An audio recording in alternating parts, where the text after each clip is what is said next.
Hey folks, it's Patriot Nurse, and in today's segment I'm here in lovely northern Maine with Maine Prepper, no less. Thanks for being here.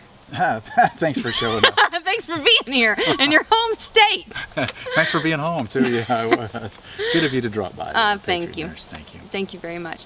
What we want to talk about with you guys today is resistance. It is a topic that is very important, very near and dear to my heart, and also something that could be of potential great value to understand in depth in the near future due to the cyclical nature of history.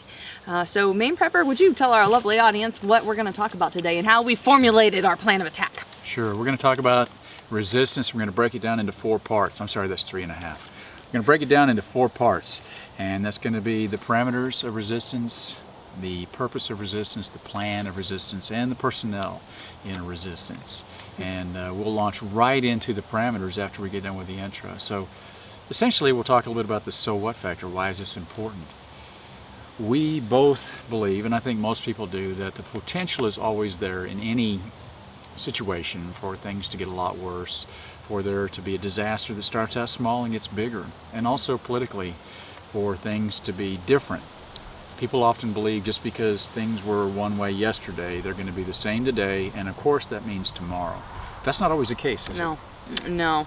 I think one of the things that we've talked about, having both of us traveled the world quite a good amount, is that when you do go up outside of the United States and when you leave your comfort zone and you see the way that people rebuild, especially after disasters worldwide, but also some of the things that they endure leading up to these disasters that destroy cultures and that destroy their infrastructure, it really gives you fresh eyes when you come back home, because you realize just how tempestuous that balance is. We really hinge on the edge of a knife. So there are certain things that lead up to disasters where the infrastructure, where political and socioeconomic systems collapse. But there can, in many cases, be a need for people in the prelude to resist. Well, let's talk about that.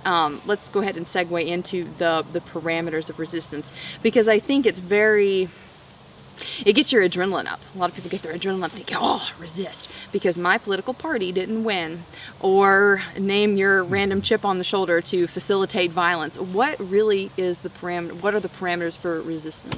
We watched a good video, and it was on resistance, and it was about basically the Holocaust and what the Polish Jews did to resist.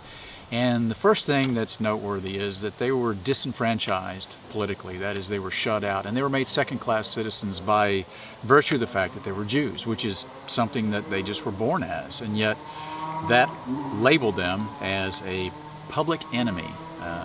Therefore, they were systematically stripped of their rights, and later they were basically made into slaves and slaughtered in prison camps, as well as in concentration camps, gas chambers, and the like. I think probably a hinge point would be that their ability to redress grievances was stripped. So whenever they lost the ability to address a problem in the political sense, in the non-violent sense, basically they lost that tool. The only reason that you would pick up a weapon, a lethal weapon, is if you cannot solve that problem any other way. And I think that's a very important disclaimer to put along the parameters of resistance. Agree totally, and those of you that have watched my channel for more than a few videos know that I constantly tell you, if you're not doing something now, look, here's the thing. The people that talk all the smack about, yeah, I've got this and I'm going to fight and all that, but they won't even pick up the phone and call their congressman. They won't go to Pop Box. They won't even do anything now. If you'll do nothing now when it costs you little, you're certainly going to do a lot less later when it might cost you your life. It's very true. And just as a side note, I think developing the discipline of voicing your opinion peaceably and in a civil way, that's going to be a very important skill to have later on. What are some of the other parameters for resistance? Well, one of the things on that point, real quick, just to add to it, and that's a very good point you just made, that's a key element in leadership as well, because you're going to have to learn to, even within your own group, and we'll talk about this later in personnel, but if you can't engage now and speak peacefully and articulate your views, including the people that don't agree with you, you will not be an effective leader. And so that's okay if you don't want to be in a position of leadership, but guess what? Sometimes you don't get to pick that. Sometimes that is dumped in your lap, and it's going to be on you. And you're the ones that are prepared are going to be seemingly the candidates. And so prepare yourself for that, whether you like it or not.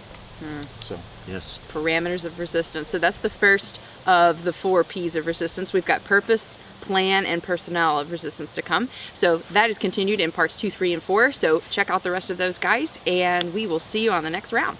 Thank you.